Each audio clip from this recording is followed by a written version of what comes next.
महाड-वरंधा घाटात भीषण दरड कोसळली। महाड पुणे मार्ग पूर्णपणे बंद, वाहन चालकांची मोठी गैरसोय। गेल्या 2 दिवसांपासून सुरू असलेल्या मुसळधार पावसामुळे महाड-वरंधा घाट पुणे मार्गावर पुणे जिल्ह्यातील हिरडोशी गावाजवळ मोठी दरड कोसळल्याने हा मार्ग वाहतुकीसाठी पूर्णपणे बंद करण्यात आला आहे। सुदैवाने या घटनेत कोणतीही जीवितहानी झाली नाही। दरड हटवण्याचे काम पुणे महामार्ग विभागाकडून युद्ध पातळीवर सुरू आहे। महाड-वरंधा घाट मार्गाला राष्ट्रीय महामार्गाचा दर्जा मिळाल्यानंतर पुणे जिल्हा हद्दीत रस्त्याच्या रुंदीकरणाचे काम सुरू असून त्यामुळे काही दिवसांपासून अवजड वाहनांवर निर्बंध होते। मुसळधार पावसामुळे डोंगराचा भाग खचून मोठ्या प्रमाणात माती आणि दगड रस्त्यावर आल्याने वाहतूक पूर्णपणे ठप्प झाली।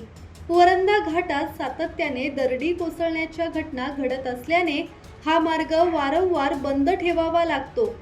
महाड, खेड आणि दापोलीकडे जाण्यासाठी हा महत्त्वाचा मार्ग असल्याने प्रवासी आणि मालवाहतुकीवर त्याचा परिणाम झाला आहे। प्रशासनाने वाहन चालकांना खबरदारी घेण्याचे तसेच पर्यायी मार्गांचा वापर करण्याचे आवाहन केले आहे। धम्मशील सावंत, संवाद मराठी लाईव्ह, महाड।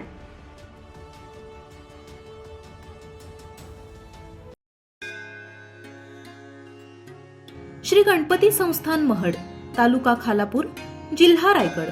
श्री वरद विनायकाच्या भक्तांसाठी भक्त निवासाची सोय, स्वच्छता आणि 24 तास गरम पाणी, सीसीटीव्हीची नजर। आगाऊ नोंदणीसाठी संपर्क करा 02192 26 69 12 72 76 47 38 54।